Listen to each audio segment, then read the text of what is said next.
Assalamualaikum warahmatullahi wabarakatuh. Perkenalkan, kami dari kelompok 6 ingin mempresentasikan mengenai materi pra-micro teaching. Sebelumnya, izinkan kelompok kami perkenalan dulu. Nama saya Muhammad Ainur Rafiq dengan NIM 17076191037.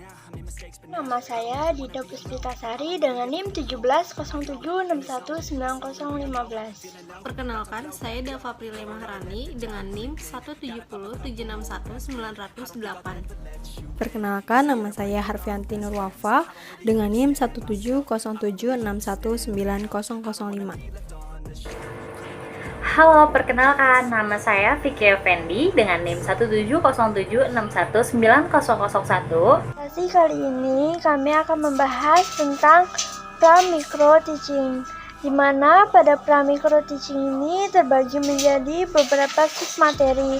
Yang pertama yaitu hakikat micro teaching, yang kedua karakteristik pembelajaran micro teaching, yang ketiga prinsip micro teaching, yang keempat perencanaan pembelajaran micro teaching, dan yang kelima adalah keterampilan dasar dalam mengajar.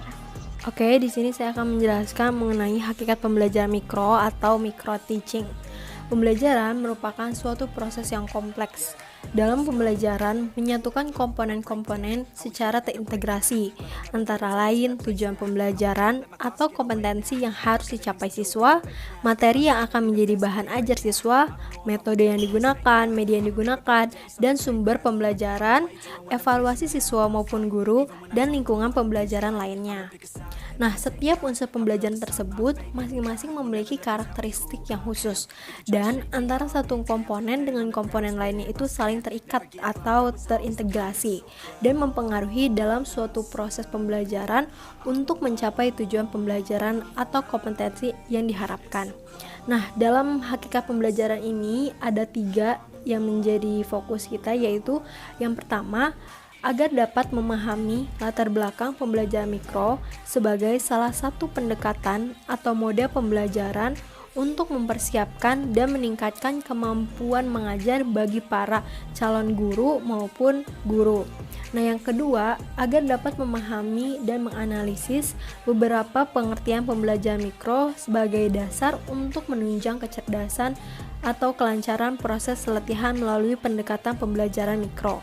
Dan yang ketiga, agar dapat memahami tujuan dan manfaat pembelajaran mikro sebagai salah satu pendekatan atau mode pembelajaran untuk mempersiapkan dan meningkatkan kemampuan guru yang profesional. Nah, beberapa kemampuan tersebut yang tadi saya sudah jelaskan sangat penting dimiliki oleh sebagai calon guru maupun bagi yang sudah bertugas sebagai guru, mengingat tugas utama guru adalah untuk membelajarkan siswa. Adapun tugas membelajarkan itu sangat kompleks dan senantiasa mengalami perkembangan seiring dengan perkembangan ilmu pengetahuan, teknologi, maupun seni. Nah, untuk menguasai tugas yang kompleks itu, agar dapat menyesuaikan dengan tuntutan pelajaran yang semakin berkembang, maka bagi mahasiswa calon guru maupun para guru harus mempersiapkan diri dan selalu melatih kemampuan mengajarnya. Nah, antara lain melalui suatu pendekatan pembelajaran yang disederhanakan. Dalam hal ini yaitu melalui pendekatan pembelajaran mikro atau micro teaching. Oke, selanjutnya saya akan membahas mengenai latar belakang pembelajaran mikro atau micro teaching. Pembelajaran mikro adalah suatu pendekatan pembelajaran. Nah, tidak hanya diperuntukkan untuk penyiapan para calon guru, tetapi bisa juga digunakan untuk mereka yang sudah berprofesi sebagai guru. Menurut Allen dan juga Ryan, tahun 1969, pembelajaran mikro adalah proses untuk melatih bagi mahasiswa calon guru maupun untuk melatih, membina, dan meningkatkan kemampuan mengajar bagi mereka yang telah menjadi guru. Lalu, apa pentingnya pendekatan pembelajaran mikro bagi calon guru? Guru merupakan salah satu tenaga kependidikan. Tugas guru adalah sebagai pengajar dan juga pendidik. Sebagai pendidik, tugas guru bukan hanya membelajarkan siswa agar menguasai pengetahuan, akan tetapi memiliki kewajiban untuk menanamkan nilai-nilai. Dalam proses pembelajaran, keterampilan-keterampilan mengajar yang mengandung unsur-unsur nilai pendidikan yang harus diterapkan oleh guru sangatlah banyak. Kemampuan tersebut tidak datang begitu saja, akan tetapi harus dipelajari, dilatihkan secara berulang-ulang, sehingga menjadi kebiasaan positif bagi setiap guru dalam melaksanakan tugas profesinya.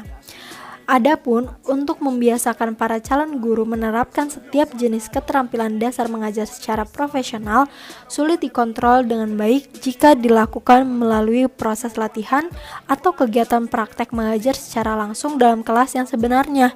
Oleh karena itu, pembelajaran mikro atau micro teaching dapat berfungsi sebagai wahana untuk melatih setiap keterampilan dasar mengajar yang harus dimiliki sebelum langsung tampil di kelas yang sesungguhnya. Maka pada garis besarnya ada dua alasan utama yang menjadi alasan atau dasar pemikiran pentingnya penerapan model pembelajaran mikro atau micro teaching ini. Yang pertama, alasan pengembangan ilmu pengetahuan, yaitu pengetahuan keguruan khususnya dan pendidikan secara lebih luas. Nah, seperti yang kita ketahui oleh semua pihak bahwa ilmu pengetahuan dan teknologi termasuk seni selalu berkembang dan mengalami perubahan-perubahan. Akibat dari perkembangan ilmu pengetahuan dan teknologi akan berdampak pula pada tuntunan perkembangan dan perubahan terhadap berbagai profesi termasuk profesi keguruan. Pembelajaran mikro dapat dijadikan alternatif yang tepat untuk menguji teori atau konsep baru, sehingga dari percobaan yang diterapkan melalui pembelajaran mikro akan dilahirkan konsep, teori, atau pengetahuan-pengetahuan baru tentang pembelajaran pada khususnya pada pendidikan yang secara lebih luas. Nah, alasan yang kedua itu alasan pembinaan kemampuan praktis. Ada pernyataan klasik yang patut menjadi renungan kita bersama, yaitu tidak ada praktek yang baik tanpa didasari oleh teori yang mapan. Sebaliknya, teori saja tanpa praktek tidak akan memberi dampak positif.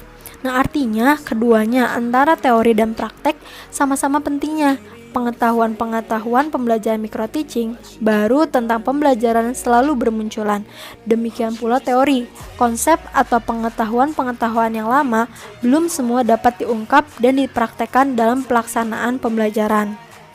Nah, secara khusus selain dari kedua alasan utama tadi, dikemukakan bahwa ada alasan yang dapat dijadikan dasar pesatnya penggunaan pendekatan pembelajaran mikro dalam pendidikan keguruan, yaitu pembelajaran mikro telah dirancang untuk memberi kesempatan bagi para calon maupun guru untuk menemukan dan meningkatkan teknik dan keterampilan-keterampilan berkenaan dengan tugas profesinya. Lalu, dalam perkembangannya, pembelajaran mikro tidak hanya cukup efektif dalam melatih keterampilan mengajar, tetapi dapat digunakan pula untuk mencoba dalam menerapkan kebijakan kurikulum baru maupun model, strategi, dan teknik pembelajaran. Dan terakhir, melalui pendekatan pembelajaran mikro dapat memberi kesempatan kepada setiap calon maupun bagi para guru untuk melatih setiap elemen pembelajaran dengan aman, terkendali, dan terkontrol, sehingga memungkinkan setiap yang berlatih dapat mengembangkan keterampilannya secara optimal. Selanjutnya saya akan membahas mengenai pengertian dari pembelajaran mikro atau micro teaching menurut para ahli, dan di sini ada 3. Yang pertama itu menurut McLaughlin dan Moulton tahun 1975, micro teaching is a performance training method to isolate the component part of the teaching process so that the trainee can master each component one by one in a simplified teaching situation. Pembelajaran mikro pada intinya adalah suatu pendekatan atau model pembelajaran untuk melatih keterampilan maupun penampilan mengajar guru melalui bagian demi bagian dari setiap keterampilan dasar mengajar tersebut yang dilakukan secara terkontrol dan berkelanjutan dalam situasi pembelajaran. Nah, dari pengertian yang pertama ini menyatakan bahwa micro teaching merupakan suatu pendekatan untuk melatih penampilan guru. Yang perlu digarisbawahi dari pengertian ini adalah kata-kata penampilan. Yang dimaksud dengan penampilan tersebut adalah penampilan yang merefleksikan sosok atau figur sebagai seorang guru yang profesional. Lalu pengertian kedua menurut Appleback tahun 1984, microteaching is a laboratory training procedure aimed at simplifying the complexities of regular teaching learning processing. Pembelajaran mikro pada dasarnya adalah sebuah laboratorium untuk lebih menyederhanakan proses latihan kegiatan belajar mengajar atau pembelajaran. Nah, dari pengertian yang kedua ini pada dasarnya hampir sama dengan pendapat yang pertama itu. Micro teaching menurut pengertian yang kedua ini adalah sebuah laboratorium yang berfungsi untuk menyederhanakan proses latihan belajar mengajar. Kata kunci dari pengertian kedua ini terletak pada penyederhanaan dari sesuatu yang kompleks, yaitu simplifying the complexities. Seperti yang telah kita bahas secara berulang-ulang dalam kegiatan pembelajaran sebelumnya, bahwa pembelajaran merupakan suatu proses yang kompleks. Kekompleksan tersebut karena banyaknya unsur-unsur pembelajaran yang terlibat dalam suatu sistem pembelajaran. Dan pengertian yang ketiga menurut para ahli itu menurut Sugeng Paranto dan kawan-kawan tahun 1980, microteaching merupakan salah satu cara latihan praktek mengajar yang dilakukan dalam proses belajar mengajar yang dimikrokan untuk membentuk mengembangkan keterampilan mengajar. Nah, menurut Sugeng Paranto ini bahwa microteaching adalah pendekatan latihan mengajar yang dimikrokan.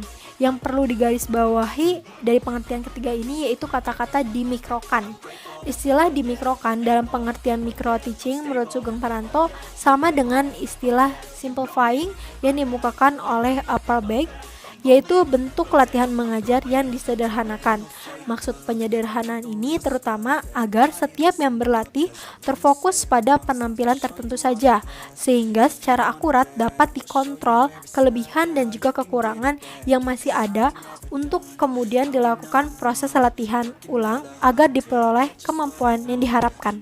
Selanjutnya saya akan membahas mengenai unsur-unsur pembelajaran mikro atau microteaching. Yang pertama itu, microteaching is a real teaching. Proses latihan yang dikembangkan dalam pendekatan pembelajaran mikro adalah kegiatan mengajar yang sebenarnya atau real teaching, tapi dilaksanakan bukan pada kelas yang sebenarnya, melainkan dalam suatu kelas atau laboratorium atau tempat khusus yang dirancang untuk pembelajaran mikro. Lalu yang kedua ada microteaching listen to complexities of normal classroom teaching.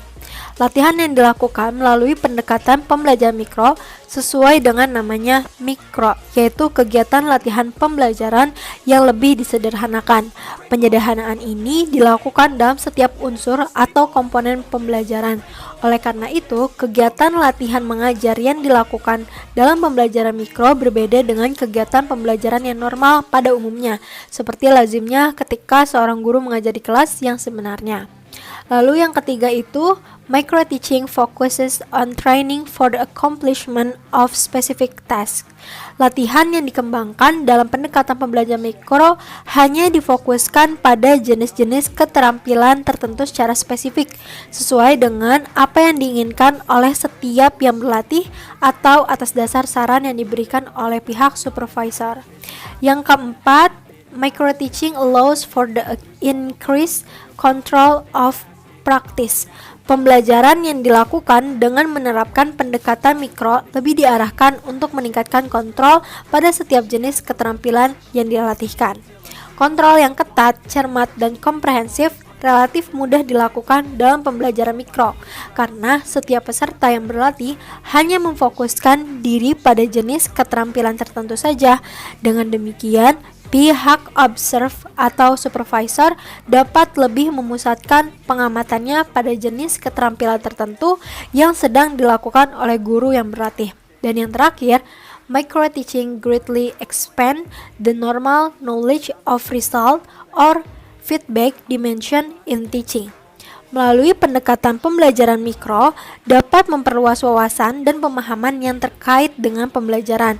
Dari proses latihan dalam pembelajaran mikro, pihak-pihak yang berkepentingan akan memperoleh masukan yang sangat berharga untuk memperbaiki proses penyiapan, pembinaan, dan juga peningkatan profesi guru.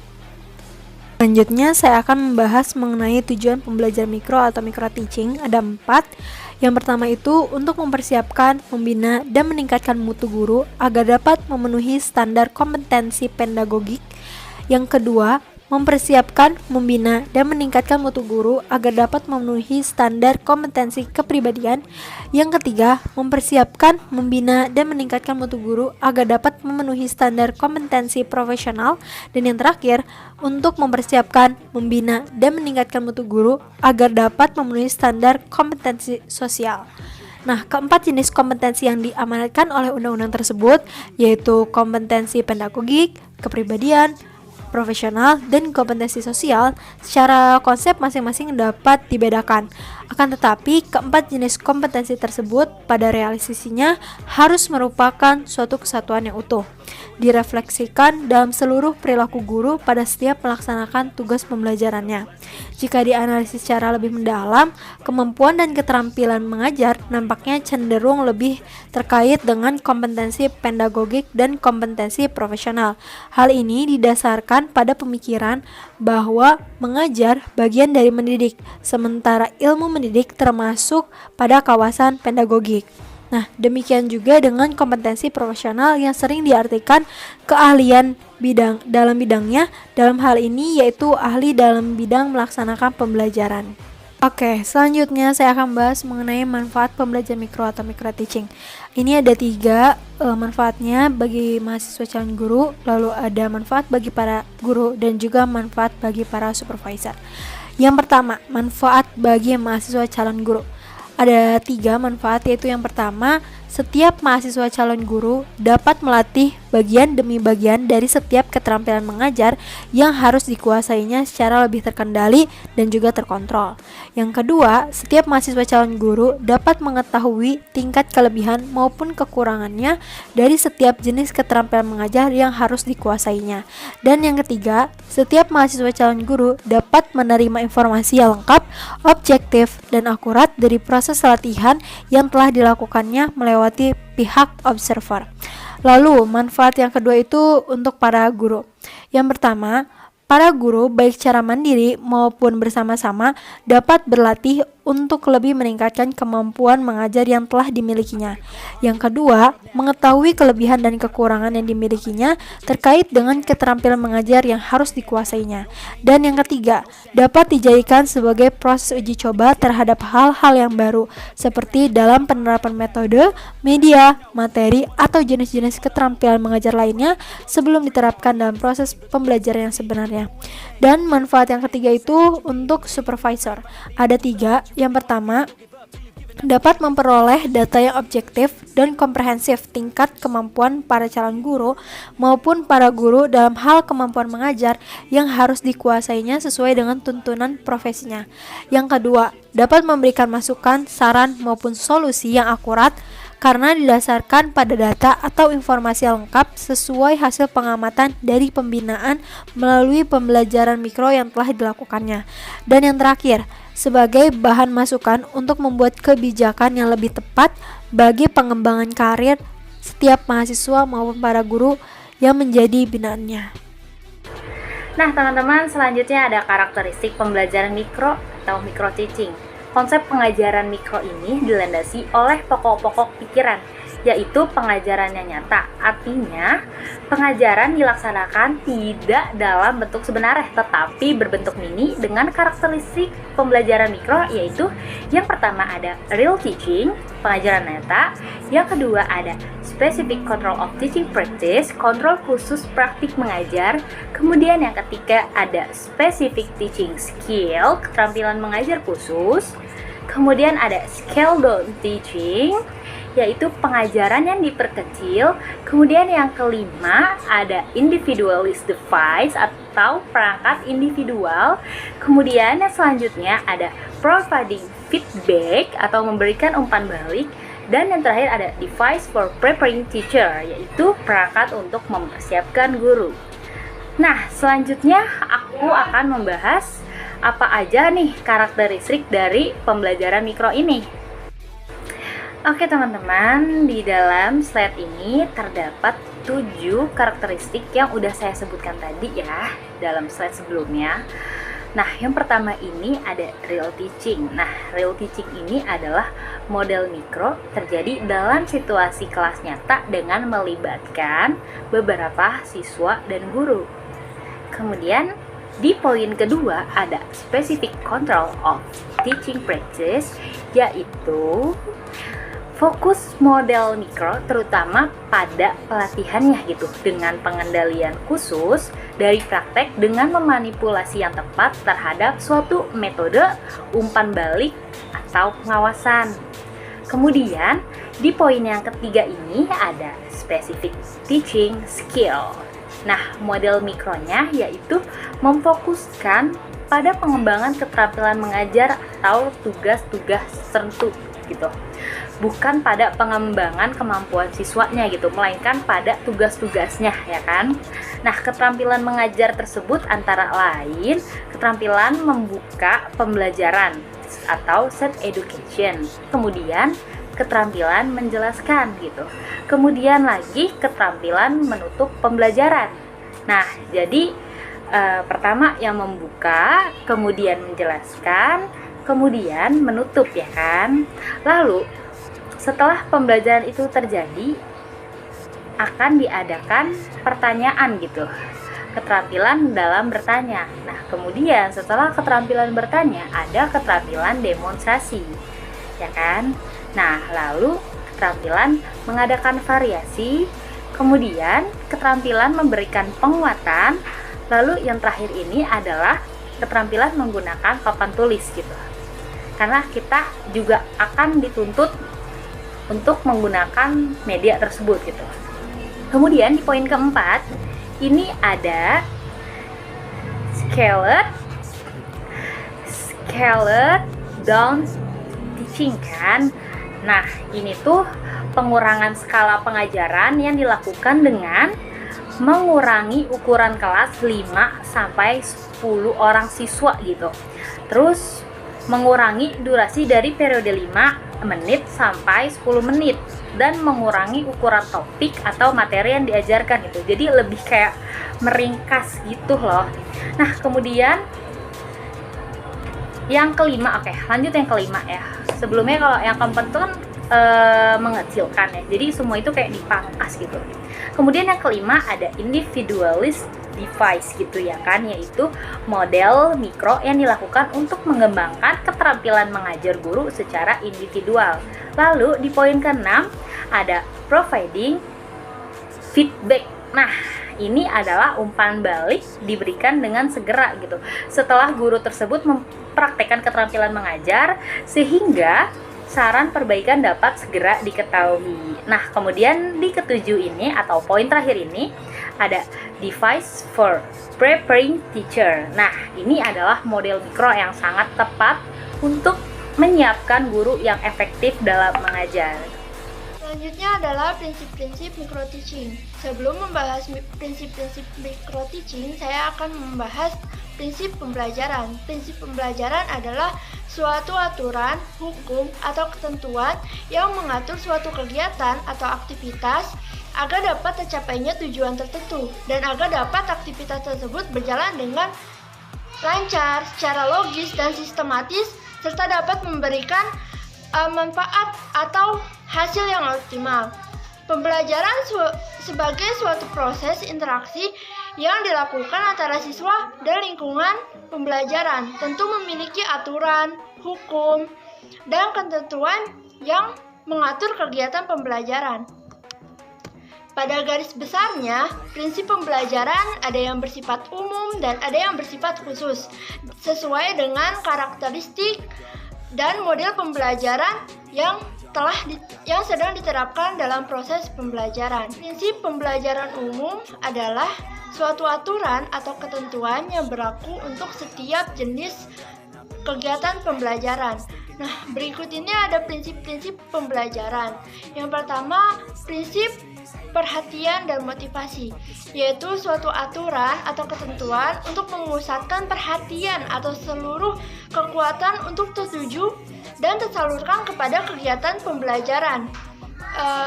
Oleh karena itu, bagi seorang guru, pendidik dalam membimbing kegiatan harus dapat memusatkan, memelihara, dan membangkitkan perhatian dan motivasi seluruh siswanya. Dengan adanya prinsip perhatian dan motivasi, diharapkan seluruh siswa dapat mengikuti kegiatan pembelajaran dengan baik dan mampu menerima materi yang diajarkan oleh guru secara maksimal. Contohnya, saat guru mengajar di kelas D, saat guru menerangkan suatu materi pembelajaran, terdapat beberapa siswa yang fokus kepada materi yang telah diajarkan.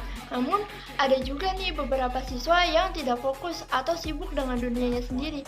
Entah itu dia berbicara dengan temannya, entah itu dia sibuk coret-coret atau apa. Jadi, guru tuh harus bagaimana caranya agar seorang guru dapat memberikan perhatian, memberikan motivasi agar siswa-siswa yang kurang fokus terhadap materi pembelajaran tersebut bisa fokus dan dapat mengikuti kegiatan pembelajaran dengan semestinya dan mampu menerima materi-materi yang disampaikan oleh guru secara maksimal agar nantinya dapat memberikan hasil yang maksimal pula dalam kegiatan ujian atau sebagainya. Prinsip kedua adalah prinsip aktivitas, yaitu suatu proses kegiatan pembelajaran yang aktif, baik secara fisik, sosial, maupun emosional. Dengan adanya prinsip aktivitas, diharapkan agar selama proses pembelajaran dapat berjalan dengan baik, dengan serta keaktifan para siswanya dan aktivitas selalu dipelihara. Contohnya saat melakukan presentasi.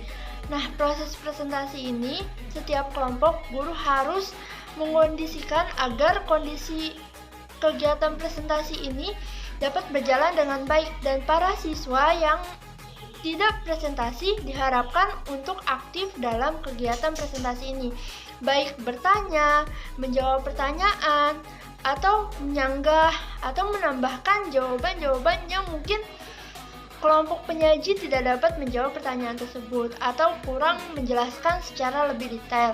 Nah, keaktifan seorang siswa diberikan nilai tambahan atau nilai plus di pembelajaran tersebut. Oleh karena itu, hal ini juga dapat meningkatkan motivasi siswa agar dia bisa lebih aktif lagi dalam proses kegiatan belajar selanjutnya. Selanjutnya adalah balikan dan penguatan. Balikan dan penguatan adalah suatu proses pemberian respon terhadap suatu proses kegiatan dan hasil belajar siswa yang ditunjukkan oleh siswa tersebut. Nah, pemberian respon ini dapat dilakukan dengan penghargaan atau penghukuman yang mendidik akan menjadi pemicu aktivitas dan semangat belajar siswa yang lebih tinggi. Contohnya, bagi siapa saja siswa yang mendapatkan nilai 100 dalam ujian nasional akan diberikan penghargaan berupa uang tunai atau penghargaan berupa piagam. Nah, siswa yang terlambat akan diberikan hukuman dan sebagainya. Selanjutnya adalah tantangan, yaitu pemberian stimulus atau tantangan kepada siswa yang dapat memunculkan keinginan untuk mencoba melakukan aktivitas atau bekerja untuk menjawab suatu tantangan atau menghadapi tantangan tersebut. Nah, tantangan ini diciptakan harus disesuaikan dengan materi yang diajarkan oleh guru tersebut. Misalkan, pada kegiatan belajar pelajaran agama. Nah, seluruh siswa ditantang untuk menghafal suatu surah. Misalkan surah Al-Balad. Mengapa seorang guru memberikan tantangan tersebut? Karena guru tahu bahwa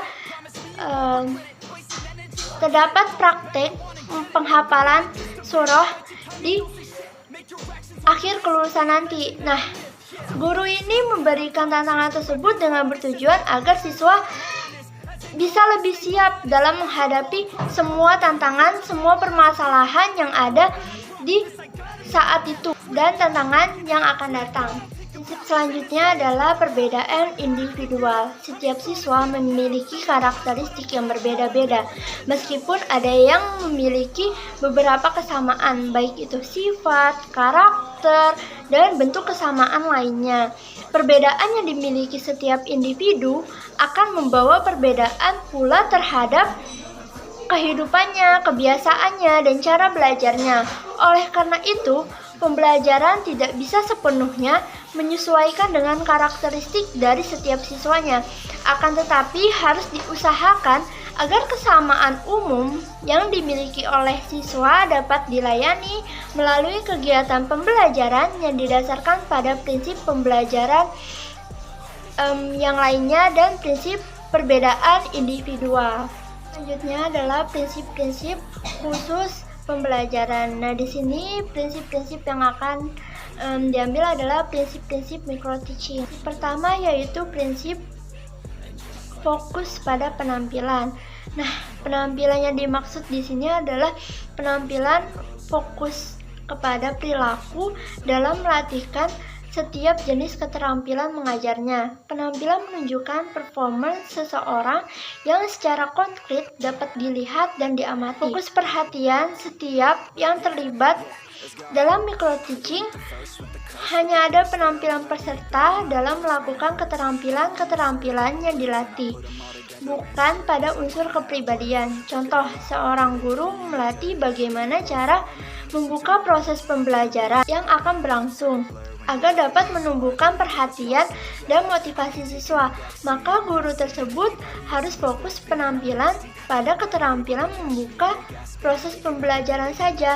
Hal ini sesuai dengan karakteristik micro-teaching, yaitu sebagai pendekatan yang bertujuan untuk melatih kemampuan mengajar dalam skala sederhana. Adalah spesifik dan konkret. Makna dari prinsip ini adalah jenis keterampilan yang dilatih harus terpusat pada setiap jenis keterampilan mengajar yang akan dilakukan sesuai dan berurutan atau secara bagian demi bagian. Dalam melatih keterampilan dapat ditekankan pada aspek-aspek yang lebih khusus lagi, cara menyampaikan tujuan pembelajaran, cara mengkondisikan lingkungan belajar, cara mengajar, vokalnya, dan lain sebagainya. Cara ini dilakukan dalam micro-teaching bertujuan agar seorang pendidik dapat secara optimal fokus pada jenis keterampilan. Contohnya, seseorang berlatih membuka dan menutup kegiatan pembelajaran. Ia juga harus menekankan aspek-aspek yang lebih khusus lagi. Bagaimana caranya menyampaikan tujuan pembelajaran agar siswa dapat memotivasi dan siswa dapat lebih semangat untuk mengikuti kegiatan pembelajaran itu. Nah, terus bagaimana seorang guru dapat mengkondisikan lingkungan belajar siswa tersebut, bagaimana vokalnya, bagaimana gaya mengajarnya, dan lain sebagainya, agar proses pembelajaran dapat memotivasi siswa dan menumbuhkan perhatian siswa untuk mengikuti kegiatan pembelajaran yang akan berlangsung. Selanjutnya adalah umpan balik, yaitu proses pemberian umpan balik atau balikan atau respon berupa komentar, saran, solusi, dan lain-lain. Umpan balik ini diberikan supaya seseorang guru atau seorang pendidik tahu apa saja kekurangan-kekurangan yang ada pada dirinya. Nah, setelah diberikan umpan balik berupa saran dan komentar, diharapkan dapat melakukan kegiatan diskusi atau refleksi untuk memberikan saran atau pemecahan untuk diperbaiki dalam penampilan berikutnya. Diharapkan juga dalam memberikan umpan balik harus didasarkan pada niat baik untuk saling membantu, saling melengkapi, dan harus dapat menerima, dan orang tersebut harus dapat menerima umpan balik tersebut demi kebaikan dirinya dan demi meningkatkan profesionalitasnya. Selanjutnya adalah keseimbangan. Setelah diberikan umpan balik, di mana memberikan suatu komentar, saran, dan perbaikan yang berupa hal kelemahan, maka harus memberikan apresiasi atau pujian atas kelebihan-kelebihan pada diri seorang guru tersebut. Hal ini sebagai penyeimbang dari kekurangan yang harus diperbaiki melalui umpan balik berupa komentar dan saran.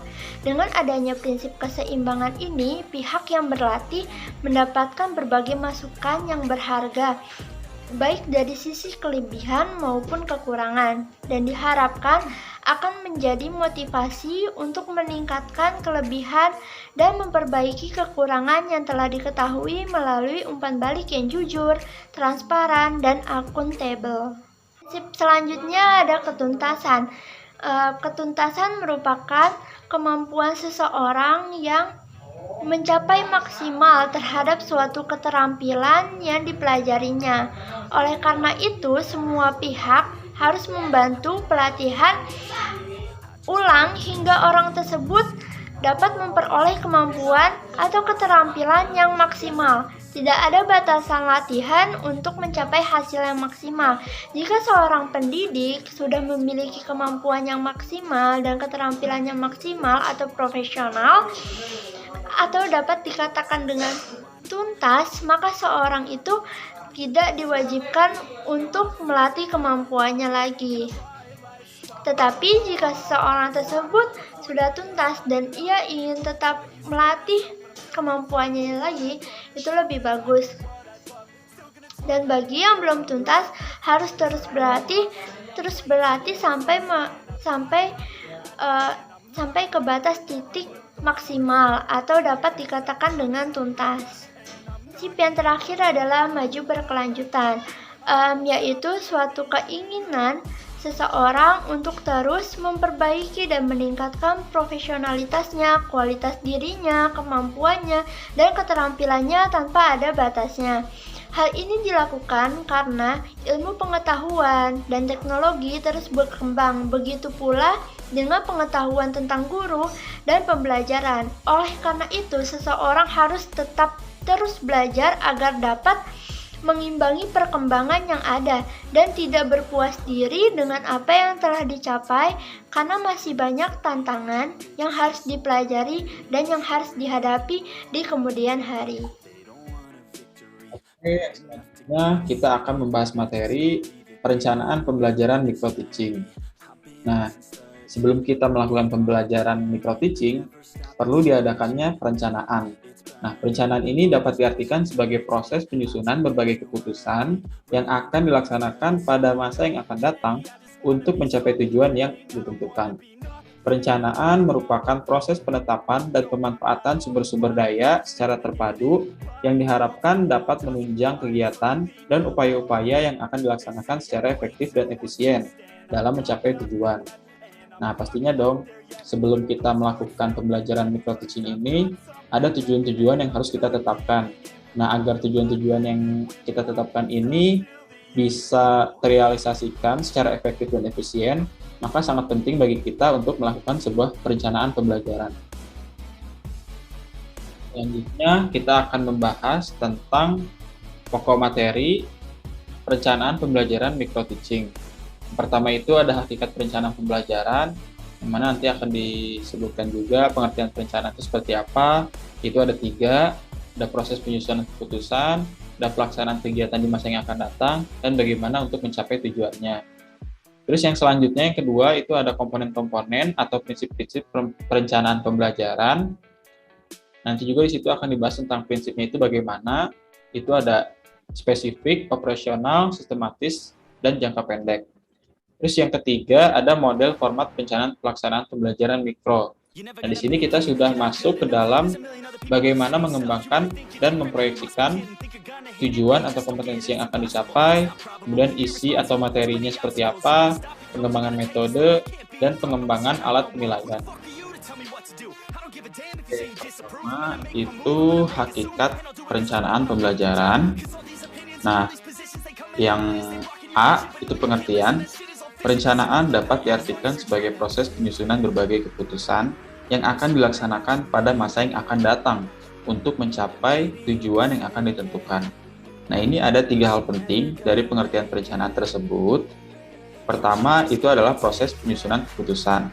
Nah, berarti perencanaan itu adalah membuat atau merumuskan perkiraan keputusan yang akan diambil atau rencana ketetapan yang akan menjadi pilihan pada saat rencana itu dilaksanakan. Nah, dengan kata lain, melalui perencanaan keputusan yang akan diambil atau pilihan yang akan menjadi ketetapan sejak awal sudah diproyeksikan dalam perencanaan ketika guru membuat perencanaan, dalam pembelajaran ketika guru membuat perencanaan, berarti sejak awal itu guru sudah membuat keputusan tindakan atau aktivitas yang akan dilakukan selama proses pembelajaran berlangsung. Kemudian yang kedua, pelaksanaan kegiatan yang akan datang. Artinya, proses penyusunan kegiatan yang akan dilakukan, bentuk dan jenis keputusan yang akan ditetapkan, semuanya itu masih pada tahap dugaan atau hipotetik yang didasarkan pada beberapa pertimbangan teori. Dasarnya hanya beberapa teori maupun praktis serta pengalaman yang sudah lalu. Referensinya itu dari situ. Dengan demikian, ketika guru menyusun dan menetapkan rencana metode diskusi yang akan diterapkan, itu baru pada dugaan setelah mempertimbangkan beberapa aspek, misalkan tujuan yang ingin dicapai, karakteristik materi, karakteristik siswa, dan lain sebagainya. Adapun, jika pada saat rencana itu diterapkan dalam kegiatan pembelajaran, dan ternyata tidak cocok lagi, karena situasi dan kondisi yang tidak mendukung, misalkan, maka guru harus segera merubah dengan metode lain yang lebih sesuai. Kemudian yang ketiga, yaitu untuk mencapai tujuan, yaitu sasaran akhir dari penetapan bentuk keputusan yang akan diambil, atau penetapan kegiatan yang akan dilakukan dalam suatu rencana. Semuanya itu diarahkan untuk mencapai tujuan. Nah, oleh karena itu, sebelum pilihan-pilihan kegiatan ditetapkan dalam suatu perencanaan, terlebih dahulu harus memiliki gambaran yang jelas dan operasional tujuan yang harus dicapai. Apabila tujuan yang hendak dicapai sudah dipahami, maka baru menetapkan atau memutuskan jenis-jenis kegiatan yang akan dilakukan untuk mencapai tujuan tersebut. Kemudian yang B, yaitu unsur-unsur perencanaan pembelajaran. Nah, pembelajaran ini adalah merupakan suatu sistem, dan sebagai suatu sistem, maka pembelajaran itu memiliki komponen-komponen yang saling terkait, mempengaruhi, dan ketergantungan itu. Adapun unsur-unsur pokok pembelajaran itu sendiri itu terdiri dari empat unsur, yaitu tujuan, isi atau materi, model atau proses, dan evaluasi atau penilaian. Tujuan itu maksudnya tujuan pembelajaran gitu. Nah, mengapa itu penting dan harus diutamakan? Karena tujuan pembelajaran itu adalah sesuatu yang ingin dicapai dalam kegiatan pembelajaran, yaitu gambaran perubahan perilaku siswa ke arah yang positif. Nah, tujuan khusus atau indikator pembelajaran ini dibuat oleh guru dengan memperhatikan 4 hal pokok. Yang pertama, guru itu harus memahami kurikulum atau silabus yang berlaku sebagai pedoman dalam menjabarkan tujuan. Kemudian yang kedua, guru harus menganalisis dan memahami rumusan standar kompetensi dan kompetensi dasar dari mata pelajaran yang akan diajarkan. Yang ketiga, guru harus memahami tipe-tipe hasil belajar, sebab tujuan tersebut hakikatnya merupakan hasil belajar yang ingin dicapai. Yang keempat, guru juga harus memahami cara merumuskan tujuan pembelajaran sampai tujuan tersebut jelas isinya dan dapat dicapai oleh siswa setelah setiap proses pembelajaran berakhir. Kemudian yang kedua ada isi pembelajaran atau materi pembelajaran, yaitu ya bahan yang akan dipelajari siswa. Materinya itu harus direncanakan dan dikembangkan sesuai dengan tujuan pembelajaran yang ingin dicapai. Nah, isi pembelajaran atau materi pembelajaran itu harus bahannya itu yang pertama, bahan harus sahih atau valid dan berarti atau signifikan sesuai dengan pembangunan dan kemajuan iptek. Kemudian bahan juga harus relevan dengan sosial siswa gitu, dengan keadaan siswa yang sekarang tuh gimana sih keadaannya gitu. Nah, itu harus dihubungkan dengan keadaan sosial siswa yang sekarang gitu. Kemudian bahan harus mengandung keseimbangan antara kedalaman dan keluasan. Dan juga bahan pelajaran harus mencakup berbagai ragam tujuan, pengetahuan, keterampilan, dan sikap. Kemudian yang ketiga, itu ada kegiatan pembelajaran. Nah, dalam merumuskan kegiatan pembelajaran, harus menggambarkan aktivitas siswa yang tinggi. Nah, dalam proses pembelajaran yang baru itu adalah, ya, yang belajar itu adalah siswa, sedangkan guru itu bertindak sebagai fasilitator. Oleh karena itu, untuk mendorong aktivitas belajar siswa yang aktif, maka guru itu harus merancang bagaimana agar pembelajaran itu dapat merangsang siswa untuk belajar, agar siswa itu bisa aktif, ya, terus belajar gitu, termotivasi terus belajar dari dalam diri mereka sendiri. Nah, kemudian yang terakhir itu evaluasi atau penilaian. Unsur keempat dalam perencanaan pembelajaran itu tuh adalah evaluasi atau penilaian pembelajaran. Penilaian dalam pembelajaran itu dimaksudkan untuk mengetahui efektivitas proses dan hasil pembelajaran. Nah, oleh karena itu, pengembangan evaluasi pembelajaran meliputi dua hal, yaitu ada prosedur dan juga ada jenis atau bentuk penilaian. Kalau prosedur penilaian, yaitu tahap atau kegiatan penilaian selama proses pembelajaran, meliputi penilaian awal atau pretest, penilaian proses, yaitu penilaian selama kegiatan pembelajaran berlangsung, dan penilaian akhir pembelajaran. Yang kedua, itu ada jenis evaluasi yang dikembangkan. Itu apakah lisan, apakah tulisan, apakah tindakan, atau portofolio atau jenis penilaian lainnya. Nah, itu adalah evaluasi. Nah, keempat unsur ini tuh antara satu dengan yang lainnya itu saling terkait, sehingga dikatakan itu menjadi sebuah sistem gitu dari keempat unsur tersebut. Dan selanjutnya bagian C dari hakikat perencanaan pembelajaran, yaitu tujuan dan manfaat perencanaan pembelajaran.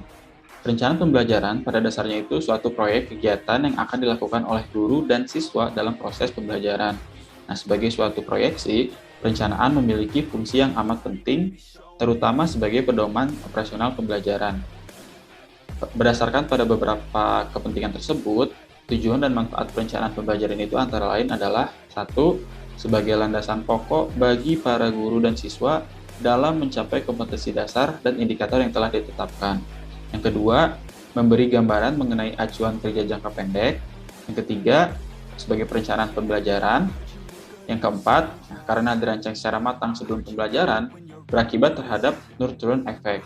Maksudnya apa? Maksudnya itu, selain karena sudah dirancang secara matang, itu kan memberikan gambaran nyata aktivitas dan sasaran atau tujuan itu tercapai gitu. Tujuan yang sudah dibuat itu selain tercapai, juga berdampak pada pencapaian unsur-unsur lain yang tidak termasuk dalam rencana. Walaupun unsur-unsur itu tidak masuk ke dalam rencana, itu bisa tercapai gitu, karena kita sudah merancangnya itu secara matang gitu. Kemudian yang kedua, itu ada prinsip-prinsip perencanaan pembelajaran. Pertama, A. Latar belakang. Perencanaan pembelajaran dalam konteks pembelajaran memiliki peran yang sangat penting dan strategis, karena perencanaan pembelajaran pedoman yang akan memandu proses pembelajaran.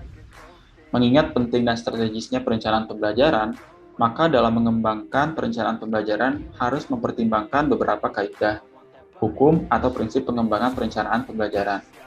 Oleh karena itu, penting sekali untuk mengetahui prinsip-prinsip pokok yang harus dijadikan rujukan dalam mengembangkan perencanaan pembelajaran.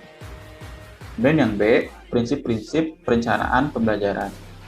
Prinsip perencanaan pembelajaran adalah merupakan ketentuan pokok yang menjadi dasar atau kaidah yang harus dijadikan dasar pemikiran ketika mengembangkan perencanaan pembelajaran. Nah, beberapa prinsip yang harus diperhatikan dalam mengembangkan rencana RPP yang dibuat oleh guru itu adalah yang pertama, spesifik, yaitu memenuhi unsur kekhususan menyangkut dengan perumusan setiap unsur pembelajaran. Kemudian yang kedua, operasional. Ini masih erat kaitannya dengan prinsip sebelumnya. Prinsip operasional itu yaitu setiap unsur pembelajaran dirumuskan dengan bahasa yang operasional dan terukur. Operasionalisasi ini terutama berkaitan dengan perilaku yang harus dicapai atau ingin dirubah atau ingin dikembangkan. Yang ketiga ada sistematis. yaitu setiap perencanaan pembelajaran harus disusun secara logis dan sistematis. Logis bahwa perencanaan pembelajaran harus dikembangkan sesuai dengan fungsi sebagai perencanaan pembelajaran, dengan mengikuti pedoman umum rencana pembelajaran. Dan yang terakhir, yang keempat, itu jangka pendek. Perencanaan pembelajaran itu adalah pedoman operasional bagi guru dalam melaksanakan setiap proses pembelajaran. Nah, oleh karena itu, perencanaan pembelajaran tidak bisa dibuat hanya untuk satu semester yang akan datang saja. Ada model perencanaan pembelajaran.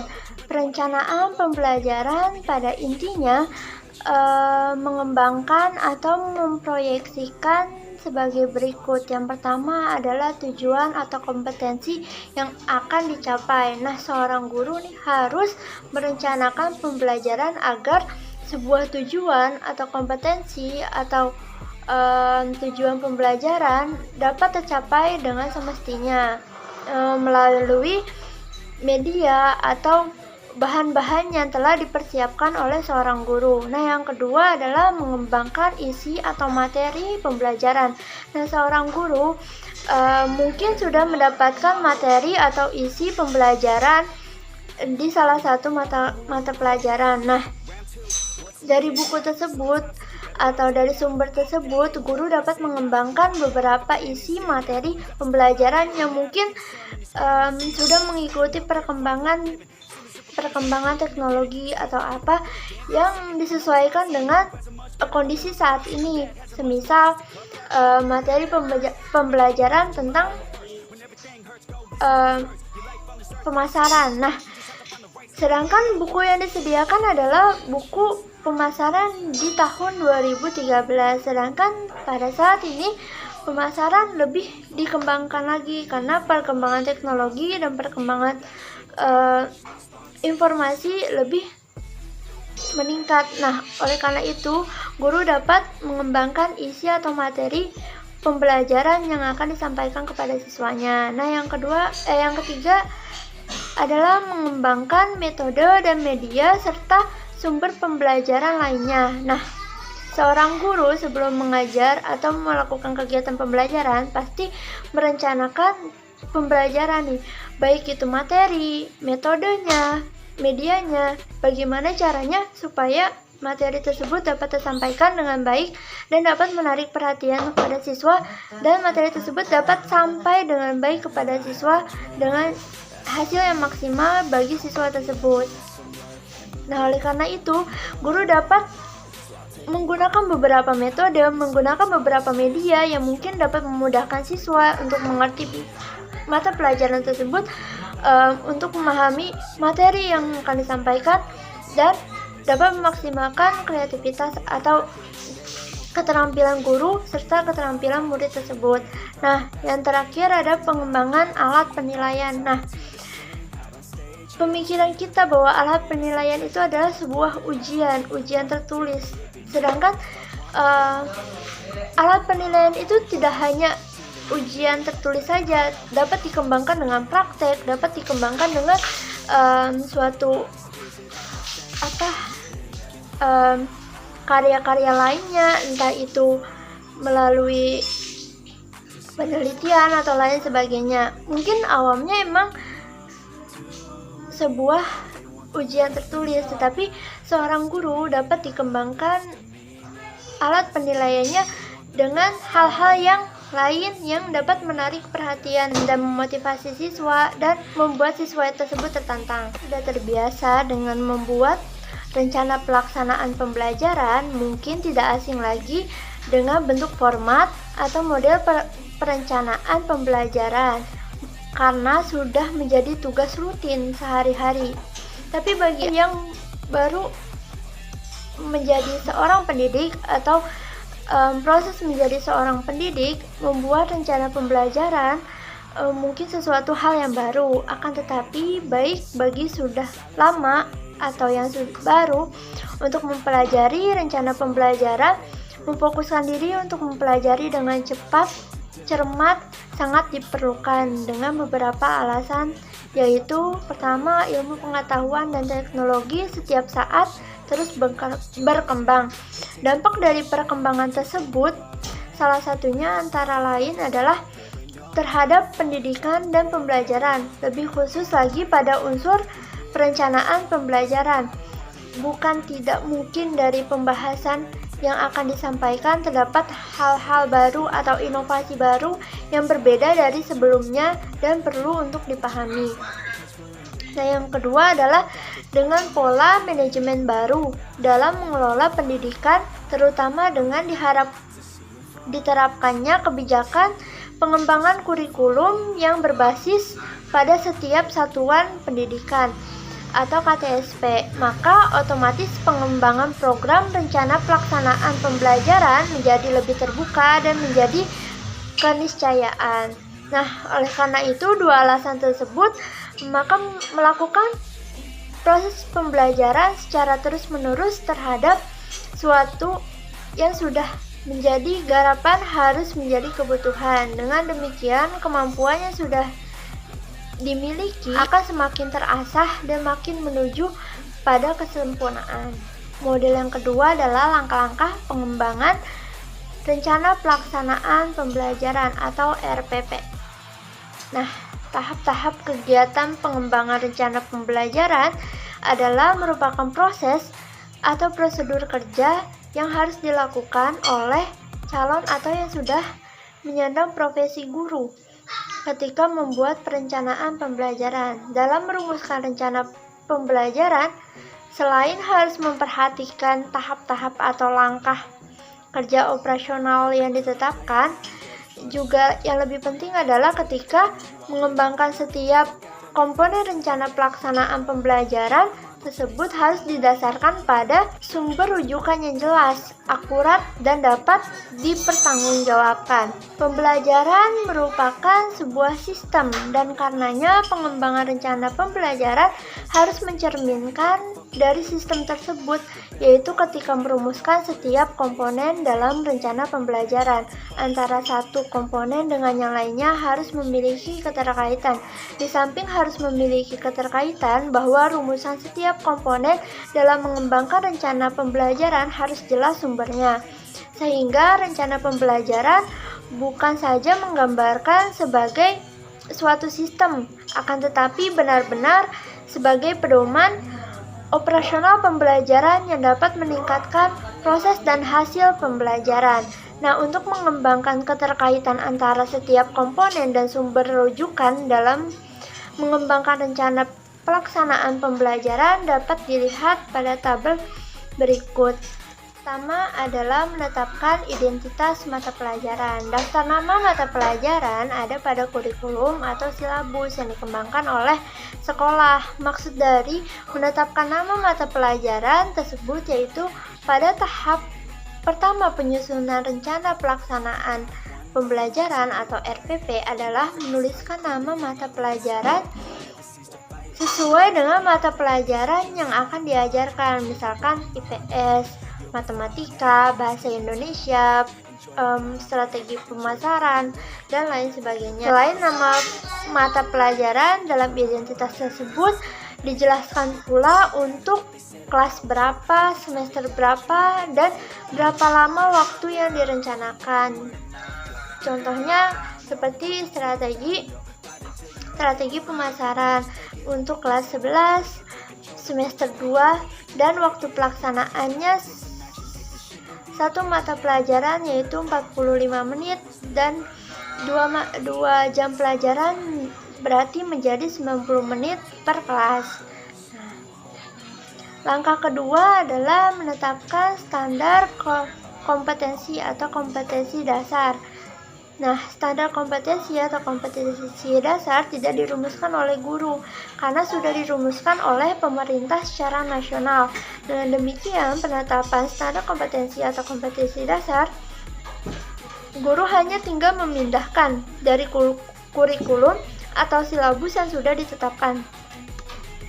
Standar kompetensi adalah kualifikasi kemampuan minimal peserta didik yang menggambarkan penguasaan sikap, pengetahuan, dan keterampilan yang diharapkan dicapai pada setiap tingkat atau semester.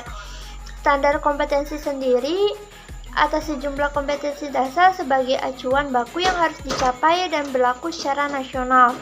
Sedangkan kompetensi dasar adalah sejumlah kemampuan yang harus dimiliki peserta didik dalam mata pelajaran tertentu sebagai rujukan untuk menyusun indikator kompetensi. Langkah ketiga adalah merumuskan indikator pembelajaran. Indikator adalah rumusan kualifikasi kemampuan yang spesifik yang harus dicapai siswa, baik pengetahuan, sikap, atau keterampilan setelah menyelesaikan setiap unit kegiatan pembelajaran.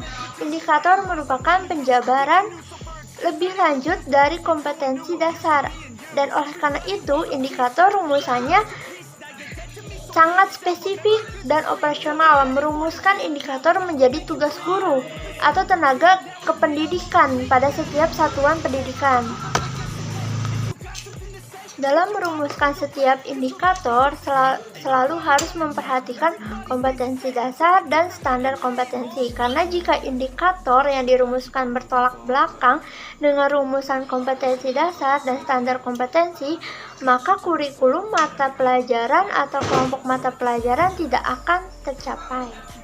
Nah, langkah keempat adalah merumuskan tujuan pembelajaran, yaitu rumusan operasional kualifikasi hasil belajar yang harus dicapai siswa. Sebagai penjabarannya lebih spesifik dari indikator pembelajaran, perumusan tujuan pembelajaran erat kaitannya dengan indikator pembelajaran, dan setiap merumuskan tujuan pembelajaran harus diperhatikan indikator dan kompetensi dasar. Oleh karena itu, sebagian ada yang berpendapat dengan indikator saja sudah mencerminkan tujuan spesifik yang harus dicapai siswa, maka tidak perlu merumuskan tujuan pembelajaran. Langkah yang kelima adalah menetapkan materi pembelajaran, yaitu mengembangkan materi yang sudah diajarkan sesuai dengan kompetensi dasar dan indikator yang telah ditetapkan. Dalam mengembangkan materi pembelajaran, harus memperhatikan indikator dan kompetensi dasar. Pengembangan materi pembelajaran tidak hanya terfokus pada buku teks dari setiap mata pelajaran saja, akan tetapi guru harus mencari, mengembangkan, dan menggunakan sumber-sumber pembelajaran lain yang lebih luas dan bervariasi. Dengan demikian, pengalaman belajar siswa akan lebih luas dan lebih mendalam lagi. Nah, langkah yang berikutnya, langkah keenam adalah menetapkan kegiatan pembelajaran, yaitu merumuskan kegiatan-kegiatan atau pengalaman pembelajaran yang akan dilakukan oleh guru dan siswa. Tujuan yang telah ditetapkan dalam mengembangkan rencana kegiatan pembelajaran harus memperhatikan indikator, materi pembelajaran, dan metode pembelajaran yang digunakan. Pengembangan kegiatan pembelajaran harus dengan tegas menggambarkan kegiatan konkret yang akan dilakukan oleh siswa. Selain itu, pengembangan kegiatan pembelajaran harus mencerminkan aktivitas belajar siswa yang tinggi dan menempuh berbagai pengalaman belajar yang bervariasi. Langkah ketujuh adalah menentukan alat, media, dan sumber rujukan, yaitu menentukan alat atau media pembelajaran yang akan digunakan untuk mendukung terjadinya proses pembelajaran secara efektif dan efisien. Dalam memilih dan menentukan alat atau media dan sumber rujukan, sumber pembelajaran harus memperhatikan kesesuaian dengan indikator, karakteristik materi, tersedianya sarana dan fasilitas yang dibutuhkan. Dalam mengembangkan sumber pembelajaran harus dicantumkan sumber yang dijadikan rujukan pembelajaran, misalnya buku dengan nama penulis, tahun terbit, judul buku, kota penerbit, dan lain sebagainya. Hal ini penting agar siswa sebagai pelajar, jika sewaktu-waktu ingin mempelajari lebih lanjut dan mencarinya, selain sumber berupa buku, mungkin juga majalah, jurnal, akses internet dengan dengan menginformasikan situs yang bisa dikunjungi. Nah, yang terakhir adalah langkah ke-8, yaitu menentukan prosedur dan jenis evaluasi atau penilaian. Merumuskan prosedur penilaian, misalnya apakah mencapai penilaian pretest, proses, atau post-test.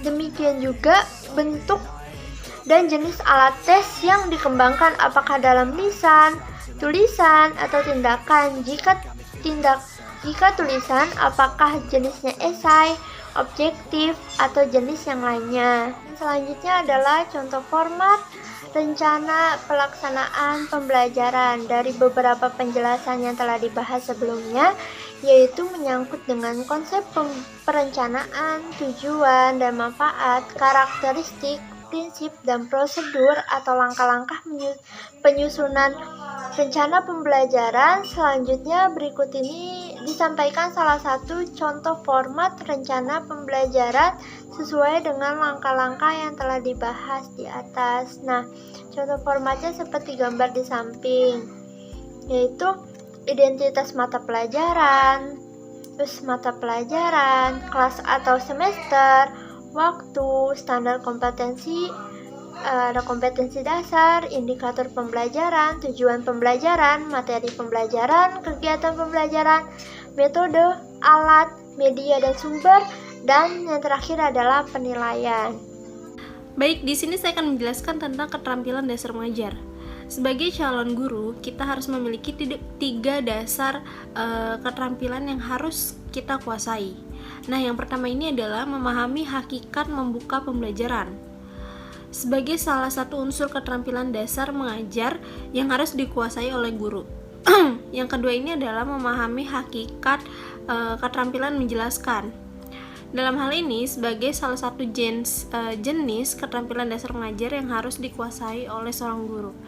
Nah, yang ketiga ini adalah memahami keterampilan menutup pembelajaran, yang sebagai salah satu jenis keterampilan dasar yang harus dikuasai oleh seorang guru. Nah, selanjutnya ini ada hakikat membuka pembelajaran atau set introduction. Nah, hakikat membuka pembelajaran ini adalah kegiatan yang dilakukan untuk memulai pembelajaran.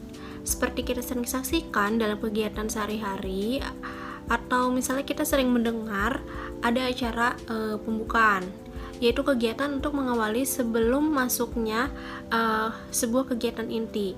Demikian pada proses pembelajaran, kegiatan pembukaan juga merupakan kegiatan mengawali sebelum memasuki kepada kegiatan inti dalam pembelajaran tersebut. Nah, pembukaan dalam berbagai kegiatan dianggap cukup penting nih, mengingat sangat berpengaruhnya dan menentukan kelancaran pada kegiatan berikutnya.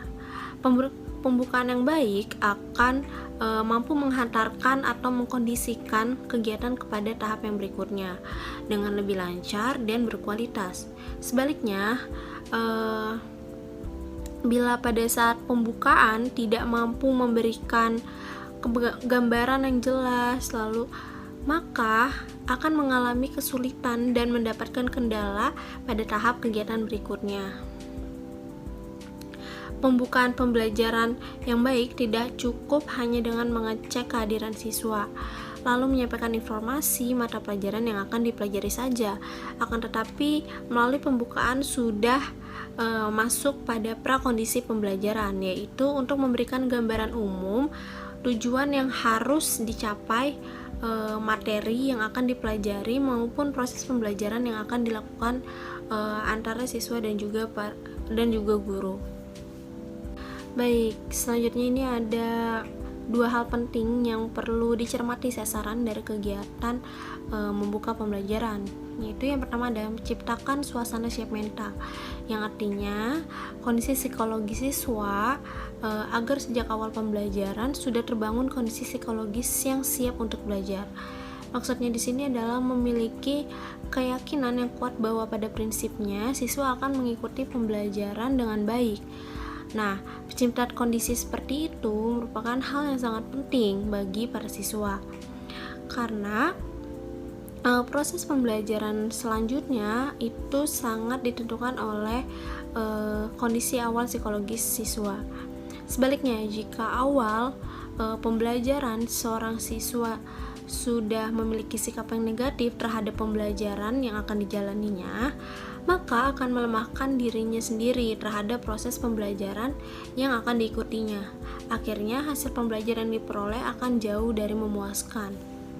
Nah, yang kedua ini adalah menimbulkan perhatian siswa, yaitu proses untuk mencurahkan segala perhatian dan pikiran siswa pada pembelajaran yang akan dilakukan. Nah, perhatian biasanya memiliki hubungan erat dan saling mempengaruhi dengan motivasi belajar. Misalnya nih, jika sejak awal siswa sudah menaruh perhatian yang cukup baik terhadap materi olahraga yang akan dipelajarinya, maka biasanya akan timbul keinginan yang kuat dari dalam dirinya untuk berlatih dan mempelajari dengan baik. Seperti itu teman-teman. Selanjutnya ini ada tujuan membuka pembelajaran.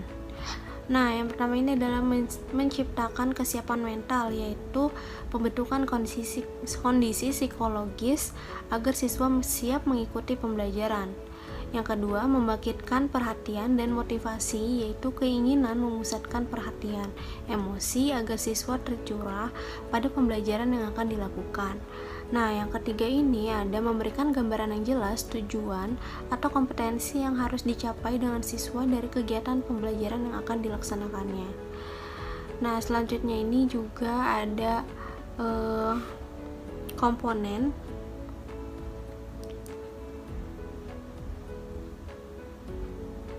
dalam membuka pembelajaran. Yang pertama ini ada menarik perhatian siswa. Perhatian dalam pembelajaran adalah kesanggupan untuk memusatkan seluruh aktivitas siswa agar tertuju kepada kegiatan pembelajaran yang akan dilakukan. Nah, upaya untuk mengkondisikan perhatian siswa agar tertuju pada pembelajaran antara lain seperti gaya mengajar guru, misalnya memvariasi suara guru, posisi guru, gerak tubuh, dan penampilan lain yang sesuai dengan tuntutan sebagai pendidik. Nah, selanjutnya ini ada menumbuhkan motivasi belajar siswa. Motivasi adalah suatu kekuatan energi yang mendorong seseorang untuk beraktivitas. Motivasi sangat penting dimiliki, dipelihara, serta ditingkatkan pada seorang siswa. Nah, guru harus berusaha membagikan dan membangkitkan motivasi belajar siswa, sehingga siswa dapat berbuat, bekerja, dan melakukan aktivitas belajar untuk mencapai tujuan pembelajaran yang diharapkan. Antara lain dengan cara yang pertama ini kehangatan dan antusias. Sikap bersahabat dan mendidik yang ditunjukkan guru terhadap siswa akan mendorong semangat memotivasi belajar siswa, seperti kehangatan dan antusias, rasa memiliki dan tanggung jawab terhadap profesi yang direfleksikan dalam setiap tindakan pembelajaran akan berdampak positif untuk membangkitkan semangat belajar siswa. Yang ketiga ini adalah membuat acuan. Acuan dalam pembelajaran yaitu gambaran singkat atau deskripsi yang menginformasikan ruang lingkup materi dan kegiatan pembelajaran yang akan dilakukan. Karena dengan acuan yang disampaikan guru, siswa sejak awal telah memiliki gambaran singkat mengenai apa yang akan dipelajari aktivitas, apa yang harus dilakukan untuk mempelajarinya. Untuk memberikan acuan pada kegiatan membuka pembelajaran ini juga dapat dilakukan antara lain dengan cara mengemukakan tujuan atau kompetensi yang harus dicapai siswa, lalu menginformasikan tahap-tahap kegiatan yang harus dilakukan oleh para siswa dalam pembelajaran untuk mencapai kegiatan atau tujuan tersebut, dan juga mengajukan pertanyaan-pertanyaan terkait dengan materi yang akan dipelajarinya. Nah, yang terakhir ini adalah membuat kaitan. Kompetensi adalah kemampuan dan dalam pengetahuan, sikap, nilai, keterampilan, dan kebiasaan yang direfleksikan dalam kegiatan berpikir dan bertindak. Oleh karena itu, membuat kaitan pada saat memulai pembelajaran tidak hanya mengaitkan antara tujuan atau materi yang akan dipelajarinya dengan materi-materi sebelumnya yang telah dikuasai siswa. Akan tetapi, keterkaitan dengan tugas-tugas atau permasalahan nyata dalam kehidupan sehari-hari. Dengan demikian, materi yang akan dipelajari siswa memiliki nilai yang fungsional, yaitu bermanfaat dan terkait dengan kehidupan yang dihadapinya. Baik, selanjutnya ini ada yang kedua, keterampilan menjelaskan. Nah, menjelaskan ini merupakan sebuah keterampilan yang sangat penting yang harus dikuasai oleh pelajaran guru. Nah, hal ini juga mengingat inti dari pekerjaan guru adalah berkomunikasi dengan siswa dengan baik. Pada kenyataannya, kebanyakan siswa belum terbiasa belajar secara mandiri dan mampu menguasai materi atau memahami materi yang dipelajarinya secara lebih baik.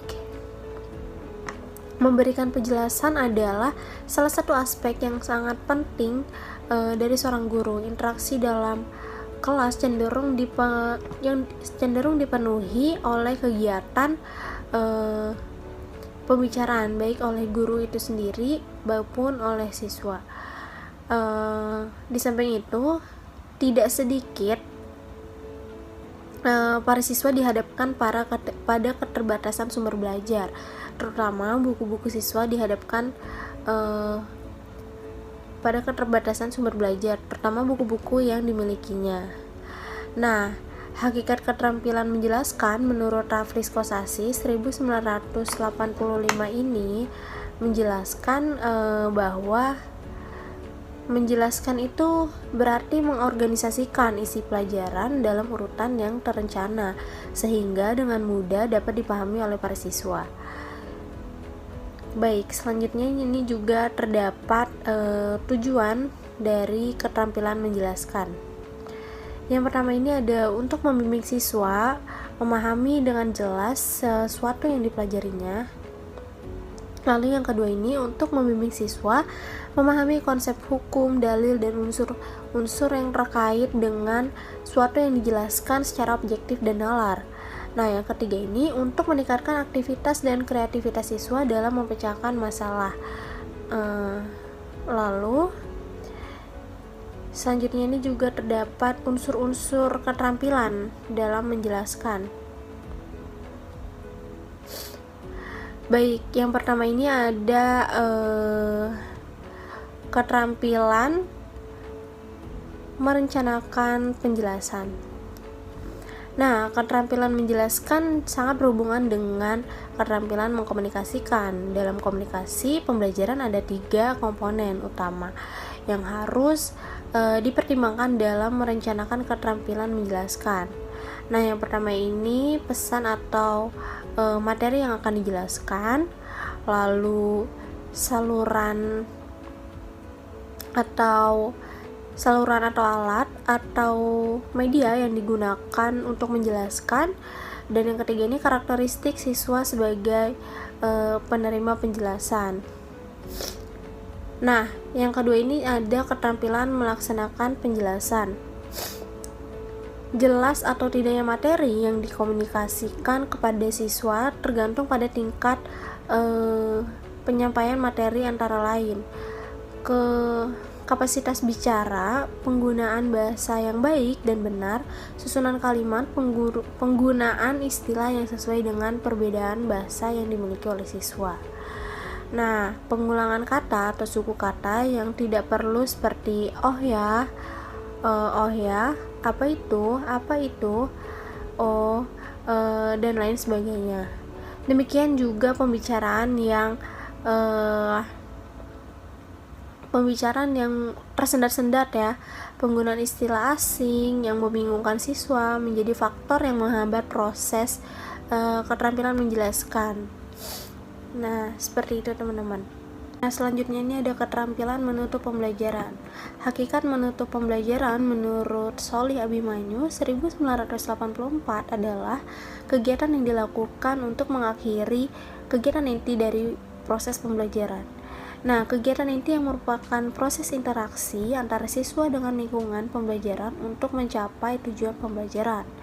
Dan ada pun tujuan untuk menutup pembelajaran. Yang pertama ini ada untuk memberikan pemahaman yang utuh terhadap materi pokok atau kegiatan yang telah dilakukan. Nah, yang kedua ini ada memantapkan pemahaman siswa terhadap materi pokok. Yang ketiga ada untuk mengetahui tingkat pencapaian hasil pembelajaran yang telah diperoleh siswa sekaligus berfungsi sebagai umpan balik guru. Nah, selanjutnya ini juga terdapat komponen menutup pembelajaran. Yang pertama ini ada meninjau kembali atau mereview. Nah, review ini pada dasarnya itu adalah upaya untuk melakukan kilas balik terhadap penguasaan siswa dari pokok-pokok materi yang telah dipelajari. Seperti apakah siswa sudah memahami dari proses pembelajaran tersebut dan apa saja yang sudah ditangkap dari proses pembelajaran tersebut. Nah, hal ini juga sangat penting ya, karena selama pembelajaran berlangsung, guru dan siswa melakukan berbagai aktivitas pembelajaran secara meluas. Bahkan untuk memperjelas pemahaman siswa, kadang-kadang disertai oleh ilustrasi dan juga contoh. Selanjutnya ini ada menilai atau evaluasi. Nah, menilai ini yaitu kegiatan menutup pembelajaran yang dapat dilakukan dengan melakukan evaluasi atau penilaian untuk mengetahui sejauh mana sih siswa dapat menguasai materi yang telah dipelajarinya. Nah, bentuk dan jenis evaluasi dapat diberikan secara bervariasi, disesuaikan dengan tujuan pembelajaran, karakteristik materi, karakteristik siswa, dan juga tujuan dari evaluasi itu sendiri. Nah, evaluasi untuk mengetahui penguasaan siswa terhadap materi yang telah dipelajarinya antara lain bisa dilakukan dengan cara tanya jawab singkat seputar materi yang telah dipelajarinya atau menyuruh mendemonstrasikan keterampilan tertentu. Nah, baik, yang ketiga ini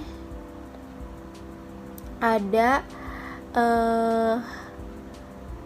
mengorganisasikan kegiatan. Nah, mengorganisasi kegiatan ini yang telah dilakukan untuk membentuk pemahaman baru tentang materi yang telah dipelajarinya. Yang keempat ini ada menyimpulkan. Nah, kesimpulan merupakan yaitu merumuskan pokok pikiran atau ide-ide yang mendasarkan sebagai kristalisasi terhadap suatu yang dibahas. Biasanya sesuatu yang disimpulkan merupakan sesuatu yang benar atau sebagai kebenaran sementara sebelum ditemukan kebenaran lain. Dengan membuat kesimpulan, diharapkan para siswa memiliki pemahaman yang utuh terhadap hasil pembelajaran yang telah dilakukannya. Membuat kesimpulan sebagai salah satu bentuk kegiatan mengakhiri pembelajaran alternatifnya, yaitu dengan dibuat oleh guru, bisa dibuatkan oleh siswa, atau dirumuskan bersama oleh siswa dengan bimbingan dari guru. Nah, selanjutnya ini ada mengadakan konsolidasi. Mengadakan konsolidasi ini merupakan suatu perhatian siswa terhadap hal-hal yang pokok agar informasi yang telah diterima dapat membangkitkan minat untuk mempelajari lebih lanjut. Dalam setiap materi pembelajaran yang dipelajari siswa terhadap materi yang bersifat prinsip atau pokok materi yang menjadi kuncinya. Melalui kegiatan konsolidasi tersebut diharapkan siswa dapat menentukan unsur-unsur yang menjadi prinsip atau pokok-pokok paling penting materi sebagai bekal untuk mempelajari bahan atau materi yang lainnya. Nah, yang terakhir ini ada tindak lanjut. Tindak lanjut ini merupakan kegiatan yang yaitu upaya menindaklanjuti terhadap kegiatan pembelajaran yang telah dilakukan. Ya, baik, yang keempat ini adalah melatih keberanian mengajar. Melatih keberanian belajar bisa dilakukan dengan cara latihan di depan teman atau keluarga terdekat. Dalam latihan calon guru, dilatih mempraktikkan teori-teori dari 8 keterampilan dasar pengajaran mikro, sangat efisien dan efektif. sehingga berguna sebagai latihan presersif dan latihan latihan supervisor dan latihan penyuluhan untuk mencoba mengajar dengan metode-metode yang baru. Nah, yang terakhir ini ada penguasaan materi. Nah, sebagai calon guru, menguasai materi merupakan hal yang sangat penting. Nah, di sini saya akan menjelaskan strategi-strategi apa saja yang dapat dilakukan untuk menguasai materi yang diajarkan. Yang pertama ini ada mengkombinasi sumber belajar. Jadi, para calon guru juga dapat mencari referensi lain agar tidak terpaku pada satu sumber belajarnya saja. Nah, yang kedua ini mencari poin penting.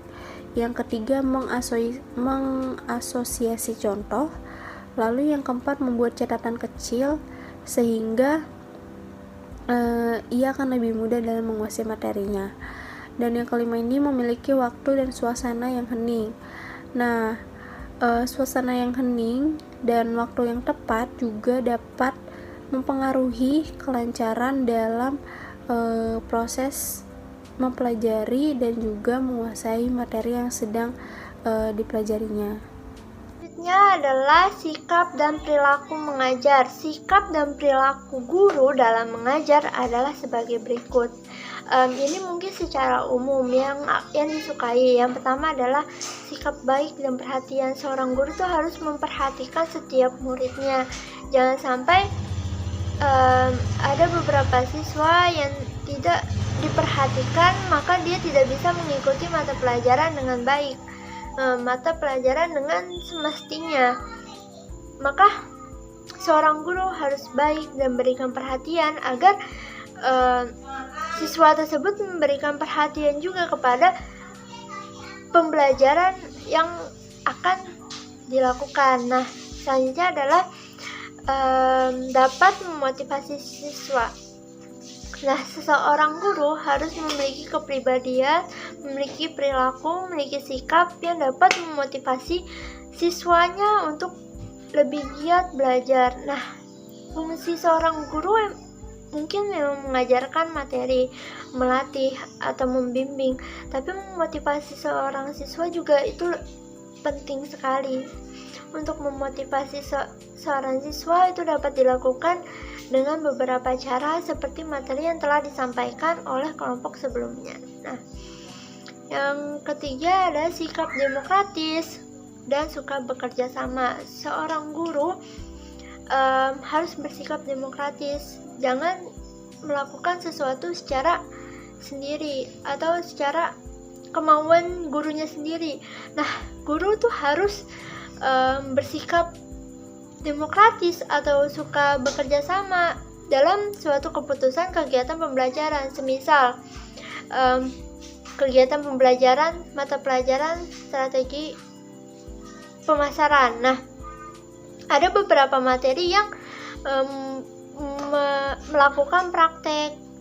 Nah, kita sudah menentukan nih, sebagai guru kita sudah menentukan beberapa peraturan, beberapa cara, beberapa ketentuan untuk melakukan praktek tersebut. Maka siswa dapat menyampaikan keluh kesahnya, misalkan saya tidak mau ini Bu, terlalu menyulitkan saya. Nah, dengan guru yang demokratis, dengan guru yang suka bekerja sama, maka proses praktek tersebut dapat terlaksana tanpa adanya merugikan salah satu pihak, baik itu siswa, baik itu guru, maupun yang lainnya. Nah, selanjutnya ada bersikap adil, sabar, dan konsisten. Seorang guru tidak boleh yang namanya pilih kasih. Seorang guru itu mengajarkan semua siswa dengan berbagai karakter, berbagai sifat, maka guru itu tidak boleh namanya pilih kasih. Guru itu harus adil, seadil-adilnya. Jadi jangan sampai karena guru suka dengan salah satu murid, guru itu lebih perhatian sama murid tersebut, lebih memberikan nilai tinggi kepada siswa tersebut. Itu tidak boleh. Jadi guru mengajarkan 40 siswa, maka guru harus merangkul semua 40 siswa tersebut. Jangan sampai ada yang tertinggal dan jangan sampai cuma salah satunya yang dirangkul untuk menjadi lebih baik, untuk menjadi lebih lebih baik lagi. Nah, sabar, guru harus sabar dari semua sikap, dari semua karakter, dari semua kepribadian. Guru harus sabar menghadapi semuanya, karena yang dihadapi bukan cuma satu orang, yang dihadapi itu beberapa kepala. Dan kita juga memiliki, seorang guru juga memiliki sifat tertentu, tapi sifat guru tuh tidak boleh dicampur tangan atau tidak profesional. Seorang guru tuh harus sabar, harus menjadi orang yang mengalah dari sifat ego murid-muridnya dibandingkan gurunya. Nah, setelah itu ada konsisten. Seorang guru saat memberikan tugas, sebagai contoh memberikan tugas, guru itu harus konsisten. Peraturannya seperti ini, waktu pengumpulannya seperti ini. Jangan sampai karena guru tidak konsisten, siswanya bingung, Bu, ini gimana, Bu ini gimana. Jadi karena tidak konsisten, murid-murid pun bingung dengan apa yang disampaikan, terus tidak dapat mengerjakan tugas karena gurunya memberikan tugas yang selalu berubah-ubah, tidak konsisten, tidak tepat waktu, dan lainnya. Nah, yang terakhir adalah bersikap terbuka, suka menolong, dan ramah. Nah, bersikap terbuka, guru harus menyampaikan yang benar-benar seprofesional mungkin. Terbuka dalam artian bukan berarti kisah kita sebagai orang guru menceritakan. Terbuka tuh kayak mengajarkan materi yang disampaikan secara terbuka, yang mengandalkan semua pengalaman yang ada, yang sesuai dengan materi tersebut. Jadi jangan berfokus materi tersebut disampaikan sesuai dengan guru saja, tetapi sesuai dengan buku saja, tetapi harus melalui pengalaman, melalui pengamatan yang sudah dia terima dan sesuai materi yang disampaikan, itu dapat disalurkan secara terbuka. Karena tanpa disadari pengalaman tersebut, cerita tersebut yang berhubungan dengan materi tersebut juga dapat mendapatkan ilmu bagi siswa tersebut. Nah, suka menolong.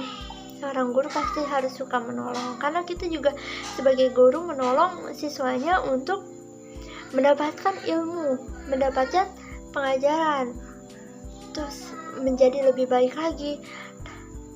Baik itu masalah apapun, guru itu harus suka menolong. Nah, ramah. Seorang guru pasti harus ramah.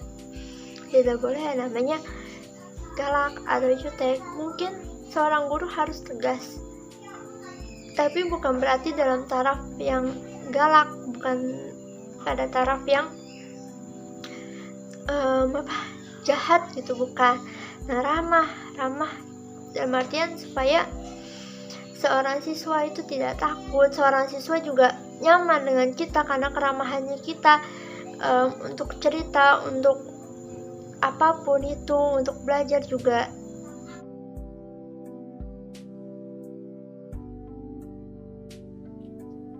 Ya, segitu aja presentasi materi dari kelompok kami. Buat teman-teman yang sudah menyimak, terima kasih. Semoga bermanfaat. Kurang lebihnya mohon maaf. Wassalamualaikum warahmatullahi wabarakatuh.